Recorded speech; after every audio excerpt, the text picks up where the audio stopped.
Ela está conosco. Bom dia, então, a todas. Nosso último encontro desse semestre. Daí nós vamos voltar outra vez no dia 5 de agosto. Então, vou fazer uma pequena retrospectiva do que a gente leu e vocês, se quiserem, por favor, me ajudem. Então, a gente está lendo de como o homem de hoje foi adquirindo materialidade aos poucos, mediante uma atuação complexa dos seres espirituais e da evolução da Terra. Isso aconteceu em períodos muito longos de tempo. Então, a gente leu da última vez que a influência dos espíritos da forma foi percebida pelos seres humanos como correntes de calor, como imagens luminosas externamente.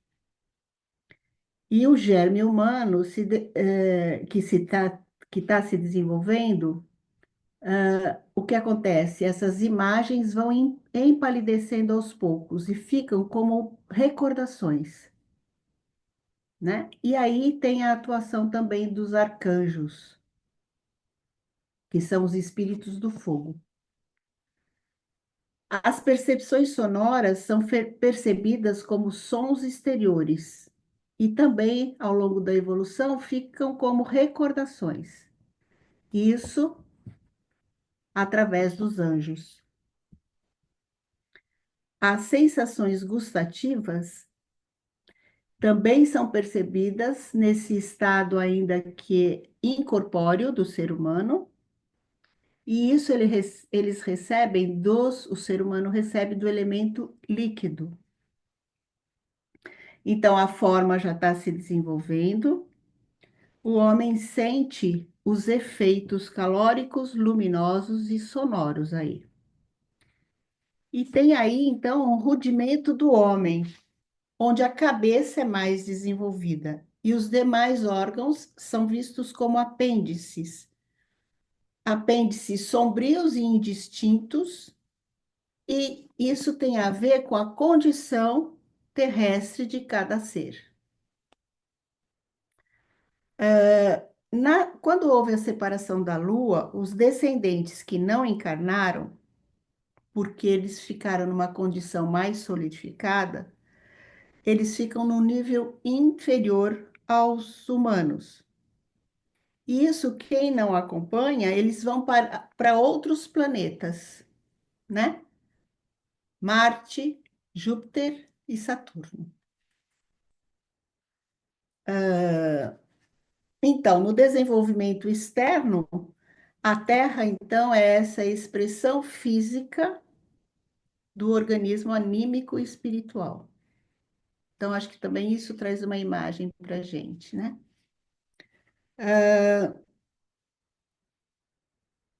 Então, as figuras que não que não incorporam as almas humanas acolhem o corpo astral. Então, esses seres astrais atrasados, remanescentes da Lua, são abandonados pelo homem. E isso vai formar os antepassados do reino animal, que tem alma de grupo, não tem alma individualizada.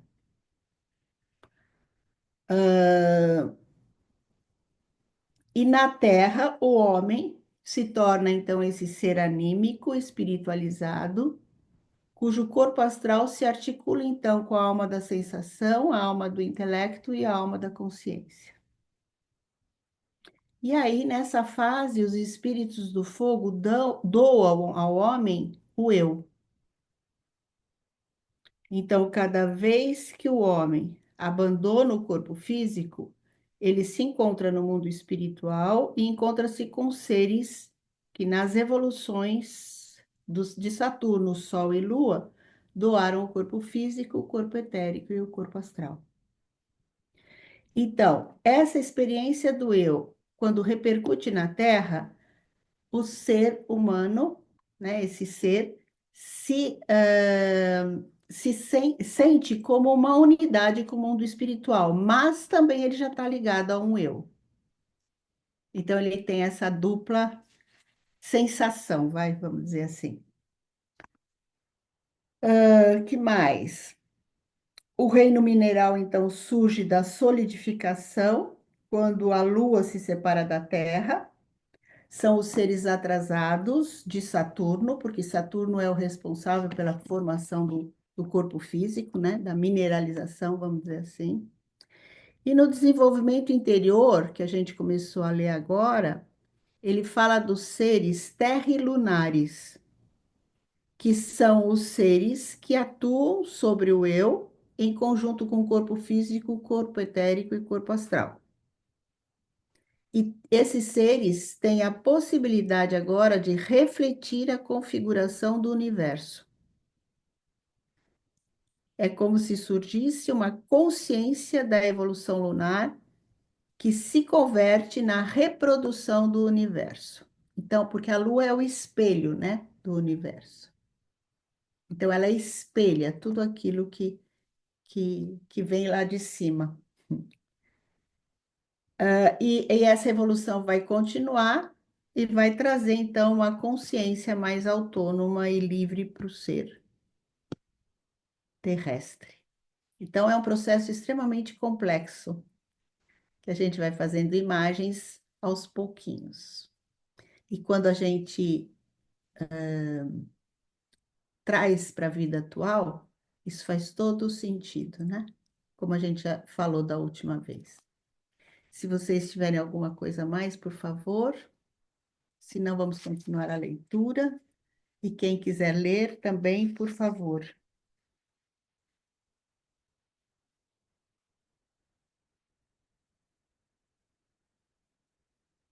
Alguém quer ler? Cris? Eu vou ler. Quer ler, Ana?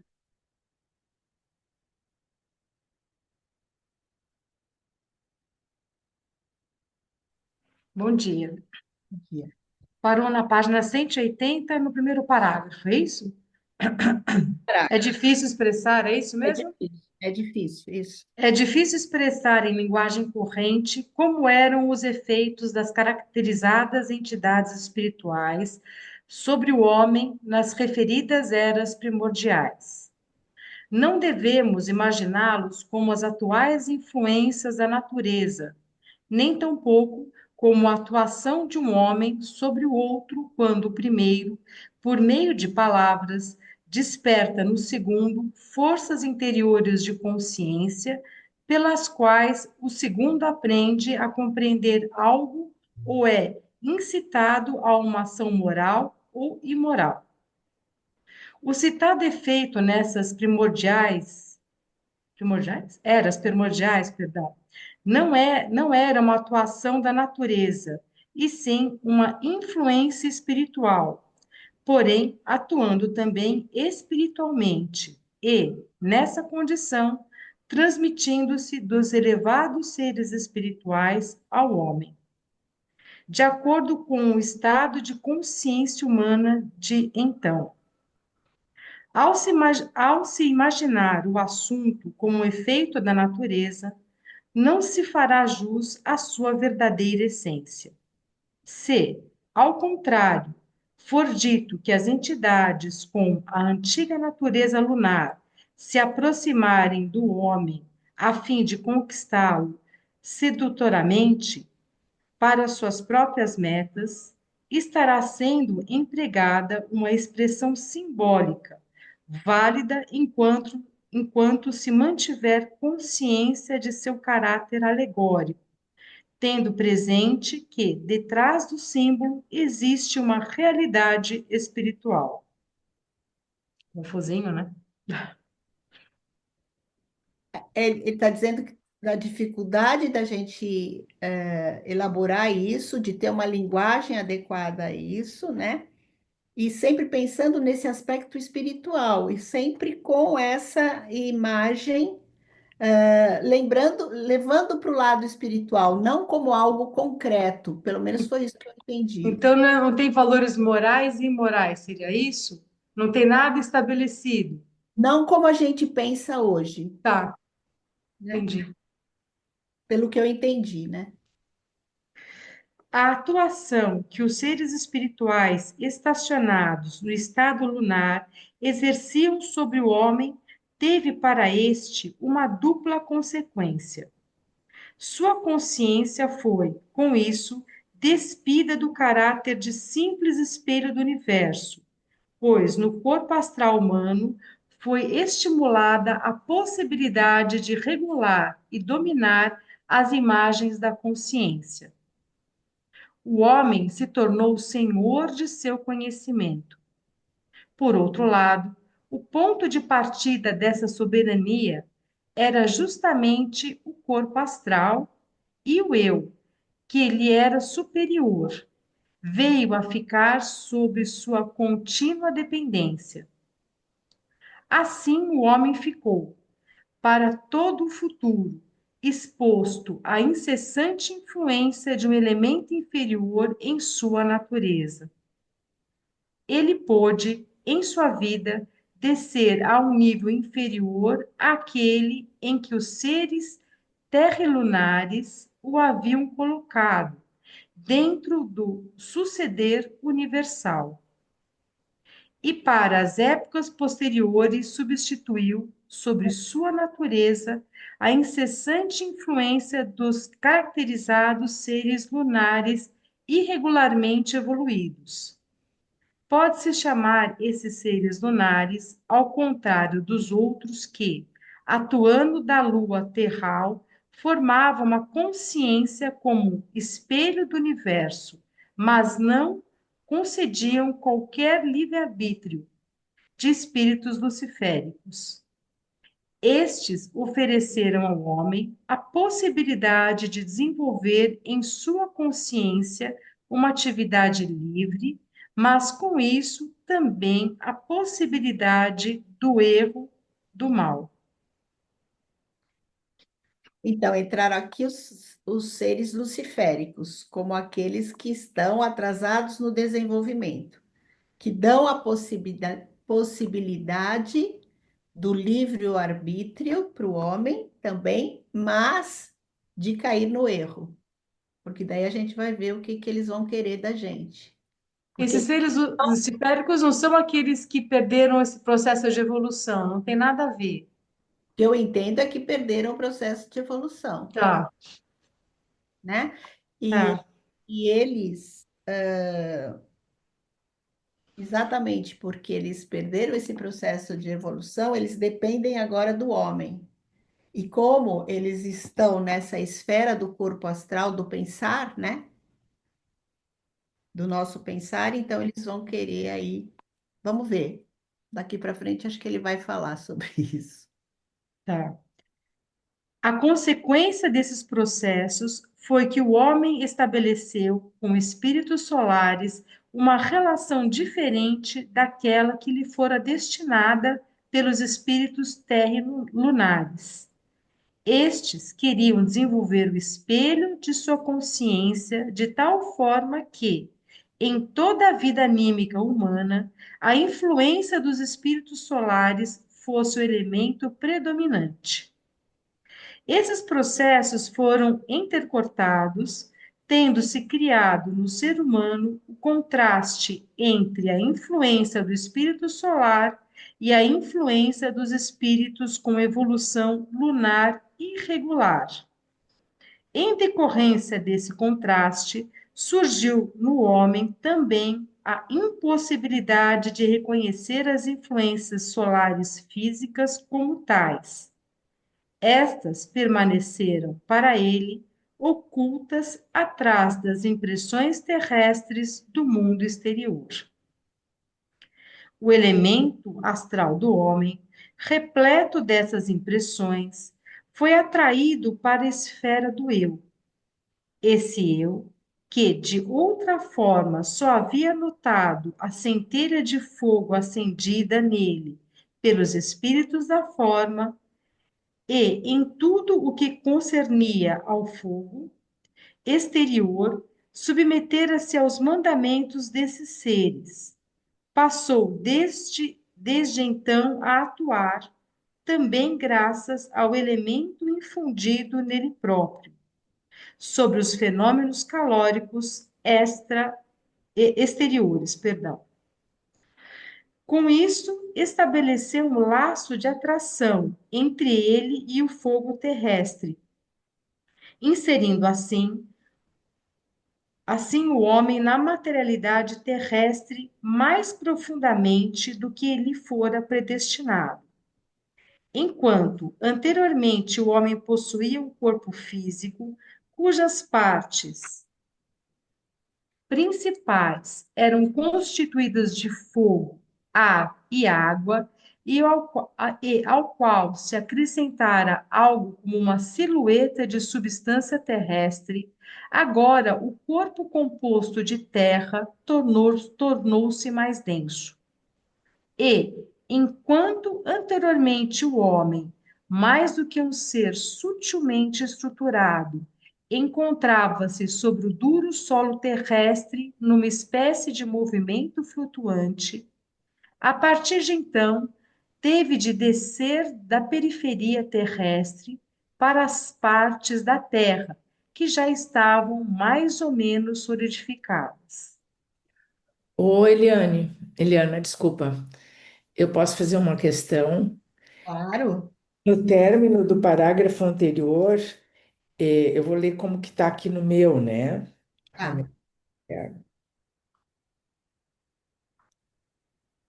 Não era parágrafo, o meu é um parágrafozão, né? tudo bem, não tem importância. Ok. Quando fala assim, ó, com isso, estabeleceu um laço de atração com o fogo terrestre. Aqui que é a parte que ficou aqui latejando na minha cabeça. Desse modo, enredou o homem na materialidade terrena mais profundamente do que lhe fora predestinado. Assim, né? Quer dizer, não era para ser como está sendo. Por- Então, agora, eu também, isso me chamou a atenção aqui na leitura, mas eu também fico pensando que estamos nesse processo igual ele, igual o que aconteceu lá atrás, né? Presta atenção. Tem as pessoas que estão extremamente solidificadas e muito grudadas na materialidade, em todos os aspectos da vida, tentando manter o corpo com todas as técnicas possíveis, né? Levando a tecnologia no máximo. E tem aquelas que buscam algo mais espiritualizado, né? Então, é um processo sempre, né? Isso me veio na cabeça, me chama também a atenção isso, essa leitura. A mim veio assim uma coisa bem isso aí, só que eu fiz uma imagem do tipo assim, ó, a nossa, o modo como fomos no princípio pensados ou enfim configurados, era para ser mais num ponto de vista mais fluido, mais espiritual, mais voltado mesmo para essa sutileza que eu chamo assim de um amor, né? Essa liberdade. E à medida em que algo ali aconteceu, e aí me remete lá para Gênesis, né? Toda essa figuração que a gente encontra lá, a gente meio que vai ter que reconquistar esse, É esse caminho. né? E aí a gente também tem que pensar, não sei, também me veio isso, né? Que sem preconceito, né? Sem achar que quem está buscando o caminho espiritual é o the best, né? Não é bem assim, né? Porque precisa de tudo. Precisamos de tudo. De todos, né? Tudo e de todos, é. Tá bom. Pelo menos é o que me vem hoje. A mim também, até quando a Ana lê ali a parte que fala dos seres luciféricos, me veio, né, porque isso já estava ressoando e tal, me veio assim, o quanto então hoje eles são importantes para aquilo que eu chamo assim de um caminho de volta, né? Há muito tempo, décadas, eu usava essa expressão, eu me sinto num caminho de volta, mas só que eu não entendia que caminho era esse. Hoje parece que ele começa a ficar mais claro, e sem dúvida, toda essa abordagem, por mais difícil que seja, ela faz muito sentido para mim. É como se algo em mim impulsasse, dissesse: ah, é sobre isso, esse caminho de volta. E que não é nesta passagem aqui que é só um passozinho, essa passagem dentro do espectro maior, né? Mas é isso. Obrigada, Eliana. Obrigada a vocês. Posso fazer uma pergunta? O fato dessas escolhas, isso seria desde já o livre-arbítrio?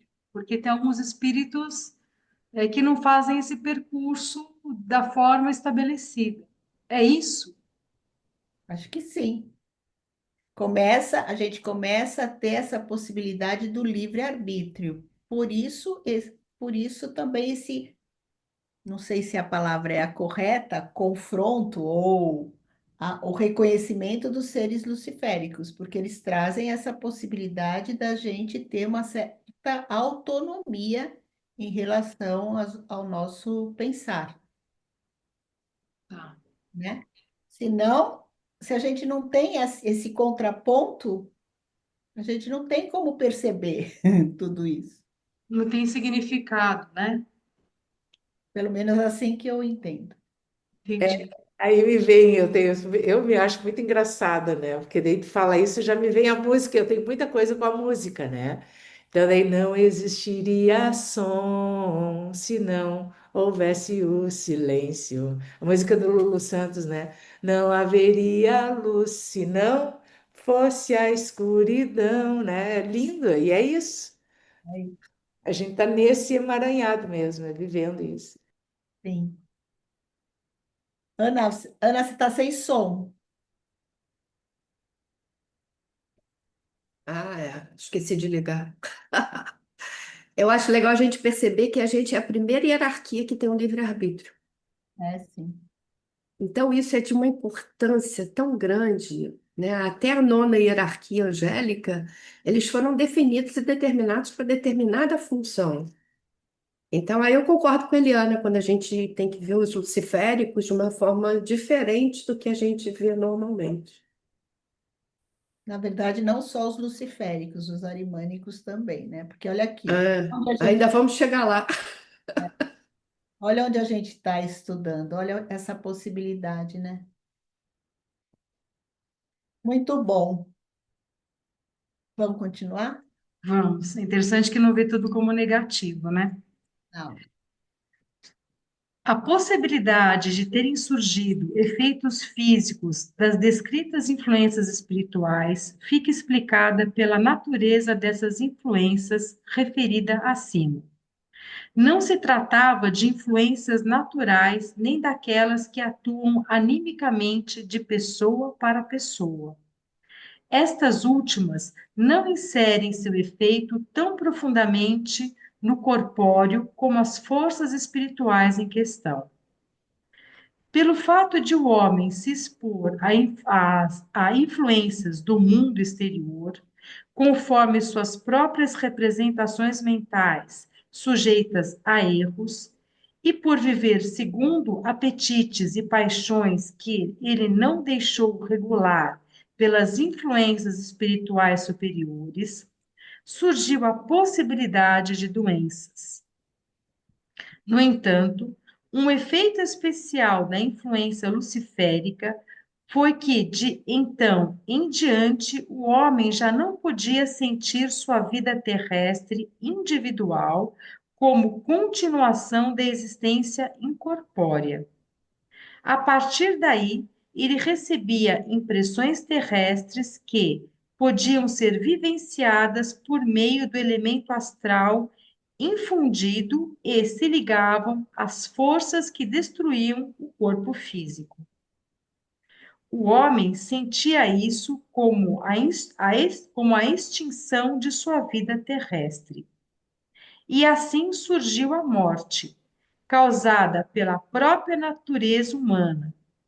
Com isso, tocamos num significativo mistério da natureza do homem, a relação do corpo astral humano com as enfermidades e a morte.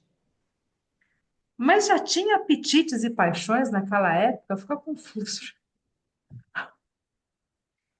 Então, tinha já, porque estava se formando tudo, né? Então, já tinha isso, falou disso, né? Dos nossos impulsos, os nossos desejos, como uma formação,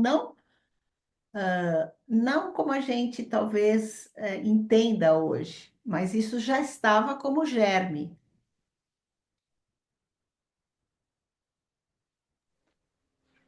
É que a gente acaba trazendo para o presente e fica doido. Me perdi aqui.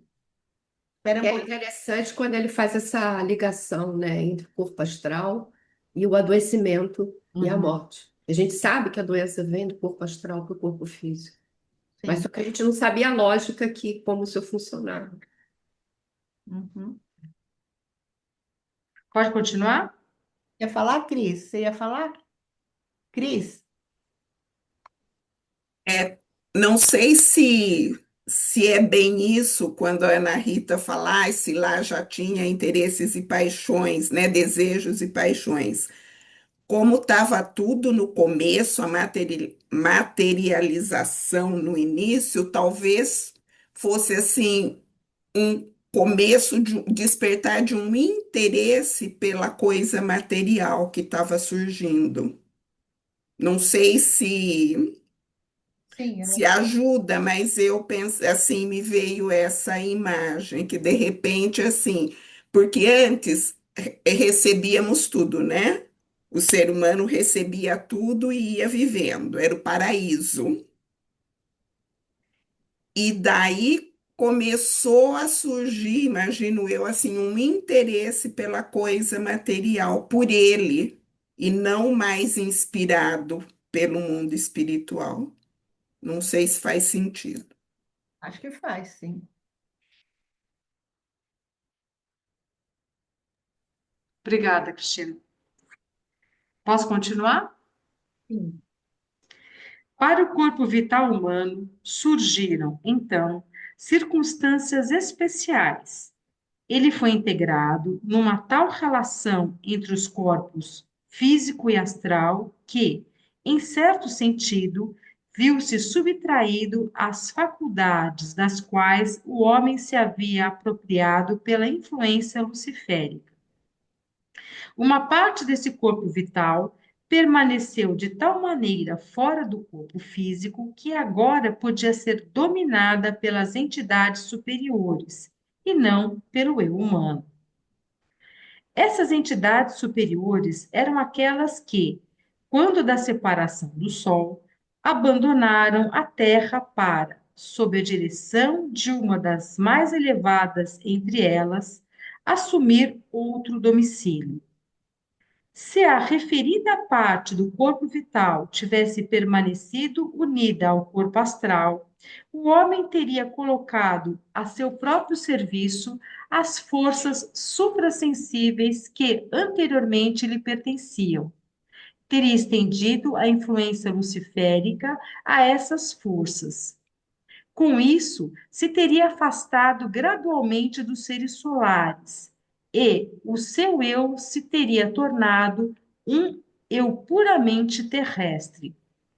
Necessariamente, ocorreria que, depois da morte do corpo físico, ou seja, durante a sua decadência, esse eu terrestre teria habitado outro corpo físico, o corpo de um descendente, sem passar por uma ligação com entidades espirituais superiores, num estado incorpóreo. Estranho, assume um outro corpo? Não, mas aí que tá, né? Olha que interessante. Ele está dizendo se o corpo vital não tivesse também ido para um campo, vou chamar assim, né? Um campo fora corpóreo, porque ao ir para o fora corpóreo, ele ficou, eu vou falar com as minhas palavras, não foi o que está escrito ali, mas interagido ou submetido ao contato com entidades superiores que vêm em auxílio do próprio homem. Ah, tá. Se esse corpo etérico tivesse ficado só no corpóreo, daí sim aconteceria isso aí que tu acabaste de falar. Ele sairia desse corpo e iria para um outro corpo. E agora não, que é todo o processo que a gente passa na biografia noturna. É isso que me veio, assim, como Sim, compreensão. é isso. As Porque mestras. o corpo etérico, ele trabalha na regeneração, na construção do corpo. É ele que regenera. Agora, o corpo astral, não, ele trabalha na destruição. Então, um tem força anabólica de construção, que é o corpo etérico, e o outro tem força catabólica de destruição. Por isso que o corpo astral leva a doenças e à morte. E o corpo etérico faz essa luta para te manter vital. Eu vou contribuir, talvez faça sentido, assim, eu fiz uma formação de um instituto americano, que é o Instituto HeartMath, que ele estuda a neurociência há mais de 30 anos. Ele surgiu para estudar a causa-morte cardíaca nos Estados Unidos, só perdia para o câncer, imagina, né? O câncer, vários cânceres, segundo era o ataque cardíaco. E eles estudaram, os médicos viram que o ataque cardíaco estava relacionado ao estresse. E o estresse associado a essas forças catabólicas de degeneração pelo emocional.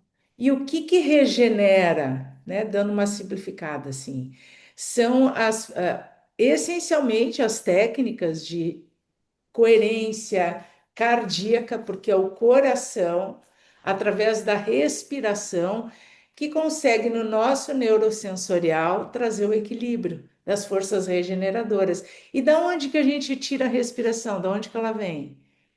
Para mim, está claro, vem do etérico, né? Claro que num ritmo, então tu vê que é aqui, ó, eles descobriram que o coração conversa mais com o cérebro do que o cérebro com o coração. Eles descobriram que a mente não está só no cérebro, está em todo o corpo. É muito interessante para mim quando tu leste isso, Ana, me veio, puta, é o que eles, depois de não sei quanto tempo depois do Steiner, a ciência está nos explicando com outras formas, mas para mim é isso. Exatamente. Perfeito, muito bom. Muito legal. Pode continuar? Sim.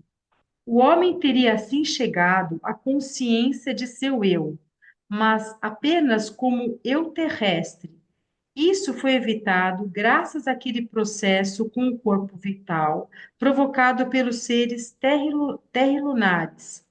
Com isso, o eu individual propriamente dito foi tão separado do simples eu terrestre que, durante sua vida terrena, na verdade, o homem só se sentia parcialmente como eu individual, ao mesmo tempo que sentindo como se seu eu terrestre era uma continuação do eu terrestre de seus antepassados através de gerações.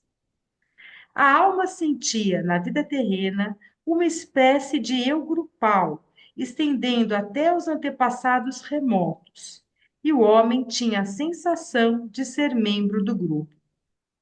Somente no estado incorpóreo, o eu individual podia sentir-se como ser individual. Porém, o estado dessa individuação era prejudicado pelo fato de o eu continuar sujeito à recordação da consciência terrestre ou eu terrestre, né, entre parênteses. Isso obscurecia a visão do mundo espiritual, que, entre a morte e o nascimento, começava como que a cobrir-se com um véu, tal qual em relação à visão física na Terra. A expressão física de todas as transformações que ocorriam no mundo espiritual, enquanto a evolução humana atravessava as condições descritas, era o paulatino equilíbrio das inter-relações entre o Sol, a Lua e a Terra, e, em sentido mais amplo, também entre os outros astros. Como uma das consequências terrestres, essas relações destaca-se a alternância entre o dia e a noite. Os movimentos dos astros são reguladores pelos seres que os habitam. O movimento da Terra, que dá origem ao dia e à noite, foi provocado pelas inter-relações entre os diversos espíritos situados acima do homem. Do mesmo modo, Também o movimento da Lua surgiu para que, após a separação da Terra e mediante a sua rotação em torno desta, o espírito da forma os espíritos da forma, perdão, pudessem atuar sobre o corpo físico humano da maneira correta e no ritmo adequado. Durante o dia, o eu e o corpo astral do homem atuavam nos corpos físico e vital. Durante a noite, essa atividade cessava.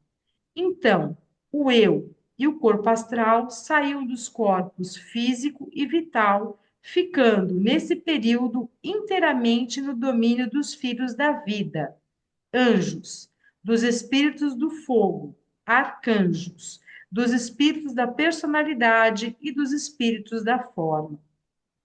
Os corpos físico e vital ficavam compreendidos no campo de atividade não só dos espíritos da forma, como também dos espíritos do movimento, dos espíritos da sabedoria e dos tronos. Assim, os efeitos nocivos que os erros do corpo astral exerciam sobre o homem durante o dia podiam ser reparados. Legal, né? Uhum. À medida que os homens voltavam a multiplicar-se na terra, já não existia razão alguma para que as almas humanas não se encaminhassem para a encarnação em seus descendentes, já que agora atuavam forças terrelunares.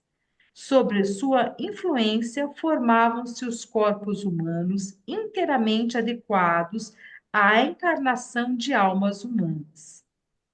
Então, as almas que antes haviam emigrado para Marte, Júpiter, etc., foram conduzidas à Terra. Com isso, havia uma alma para cada descendente humano nascido na sequência das gerações. Isso continuou durante longo tempo, de maneira que a influência das almas à Terra correspondesse à propagação dos homens. As almas que, com a morte terrena, abandonavam o corpo, conservavam para o estado incorpóreo o eco da individualidade terrestre como uma recordação. Essa recordação atuava de maneira que, logo ao nascer novamente na Terra, um corpo que lhe fosse adequado, ela se reencarnava nele. Dentro da descendência humana havia, por consequência, homens com almas oriundas do exterior, as quais apareceriam pela primeira vez na Terra após suas épocas primordiais, e outros com almas reencarnadas de forma terrena. Sim, não tinham espíritos que não acompanhavam, assim, pelo que eu entendi, talvez eu esteja errado. Os que não evoluíam não ficavam aqui, mas tinham uns que tinham um processo de evolução maior, não era isso que eu tinha entendido? Que iam para outros locais.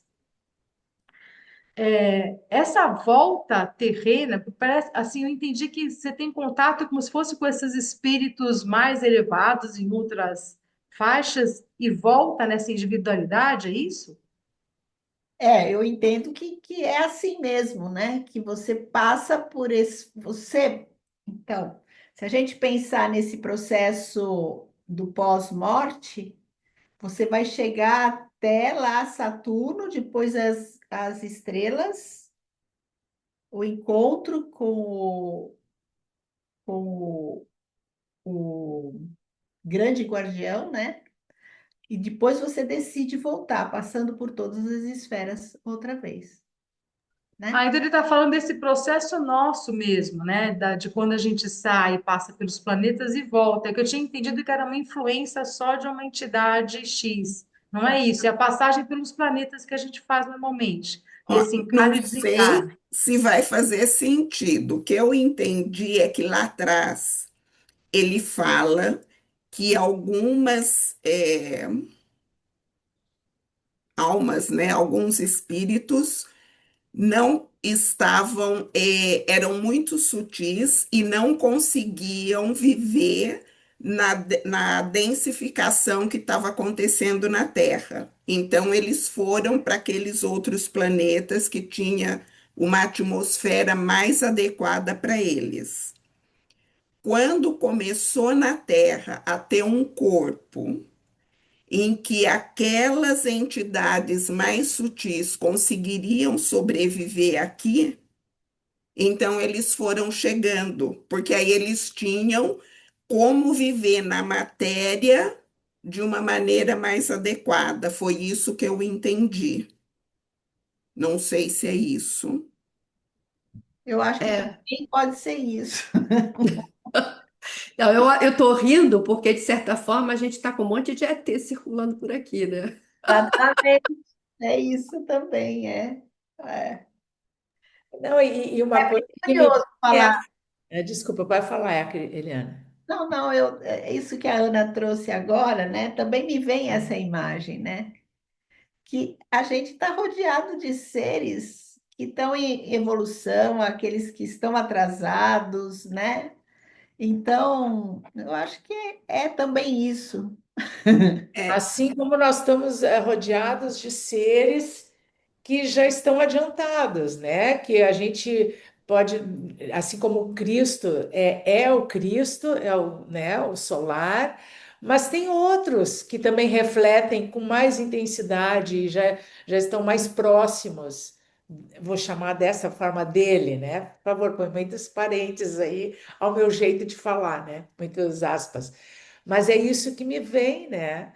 Agora, uma coisa que para mim me parece muito certa nessa escrita toda é que existem as hierarquias que se doaram e que continuam se doando para a nossa evolução, Não, né? e também uma coisa interessante, né? Quando a gente vê isso que você está falando, Ângela, a gente vê o compromisso que a gente tem de dar a mão para quem está para trás. E a responsabilidade de saber que quem tem gente na nossa frente, a gente não tem o conhecimento todo. E a gente não se basta, né, Ana, em nenhuma, nem aqui nessa corporalidade, como no, sobretudo no plano espiritual, né? É isso aí. é um contínuo, né? Não tem aquele trabalho das 8 às 6. Você fechou? Não, eu trabalho. E essa coisa de novos corpos, eu não sei se a numerologia não tem um pessoal que estuda e que fala de alma velha, alma nova, e aí me veio isso, de repente alguém ainda está lá em algum outro planeta, e aí fala, vou lá, agora eu vou. É por isso que existem pessoas tão assim importantes nessa evolução do planeta? Seria isso? Seriam esses espíritos mais sutis que vêm aqui e têm uma atuação pela humanidade? É, eu acho que também tem isso, né? Também. Jesus é um deles, Uhum. Os santos, os santos. É, né? Assim como tem aqueles que vêm para nos desafiar, né? Eu falo sim, por mim, por todos nós. falo por mim, né?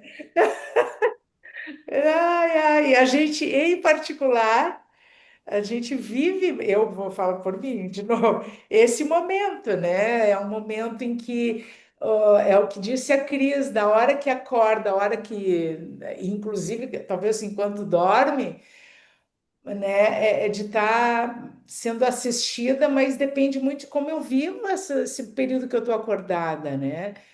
Assim como teve os seres que se doaram, qual é o meu papel de doação? Porque ele também é em mim, né? Então é bem isso assim,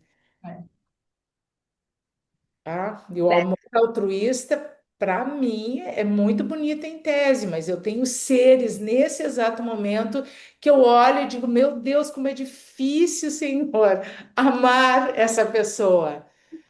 Né? A mim mesma é o meu grande desafio, esse amor por mim, né? Com tudo isso que eu percebo ao longo da minha vida, que eu deixei de realizar, não fiz ou não evoluí, enfim, mas continuar, né? É persistir, né? Sim. E se a gente parar e prestar atenção, a gente também consegue ver alguns seres evoluídos que a gente está bem longe, pelo menos para mim, eu estou bem longe dessas pessoas, sabe? Do amor, da capacidade de amar e tudo. E engraçado que quando eu falo isso com minha mãe, que eu falo que tem seres evoluídos tão quanto como Jesus, Maomé, enfim, vários outros, né? E aí ela fala, não, e por que que as pessoas não conhecem? Nossa, porque o tempo é muito, é outro tempo, é muita gente nesse planeta hoje em dia. Como que vai conhecer? Acho que faz ali, né? Ali no seu íntimo ali com as suas pessoas, mas assim, a nível mundial, saber é muito difícil hoje em dia, a gente reconhecer, né, esses seres assim. A gente reconhece alguns pequenos que estão do nosso lado, mas outros assim gigantes, né? Acho mais difícil.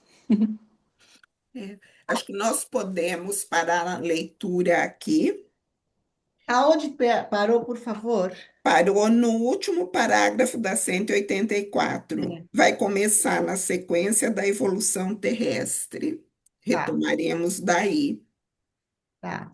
E a Maíra tinha colocado algo, depois queria só entender melhor como o astral é destruidor. Ah, então, Isso. vamos ver se eu consigo. Só Vamos- para eu entender se eu entendi mesmo, né? Então, o que que é o corpo astral? O corpo astral é esse corpo dos nossos desejos, das nossas simpatias e antipatias, dos nossos impulsos, né? Dos nossos interesses também. Então, ele é o que sustenta, vamos dizer, a nossa alma. Ele é o receptáculo da nossa alma. E a nossa alma tem essas três funções dos pensamentos, sentimentos e ações. Então, a maneira como qual é a minha expressão nesse mundo a partir dos meus pensamentos, sentimentos e ações, eu posso ter uma vida mais saudável ou menos saudável, de acordo com aquilo como eu penso, sinto e ajo nesse mundo. Portanto, isso é um fator da minha saúde mesmo, ou da minha falta de saúde, da minha vitalidade. Então, o corpo astral, ele age no corpo etérico, trazendo ou permitindo que eu tenha vitalidade ou que eu tenha, assim, essa destruição a partir da maneira como eu penso. E se a gente levar isso para as nossas relações ou para a minha própria vida, né, eu posso perceber o quanto eu, com os meus hábitos, eu posso estar destruindo a minha saúde ou não. E a gente vê isso ao redor da gente o tempo inteirinho. Então, não sei se fui clara. Não, foi claríssimo. Foi isso mesmo que eu imaginei que fosse. Tá ótimo. Obrigada, Eliana.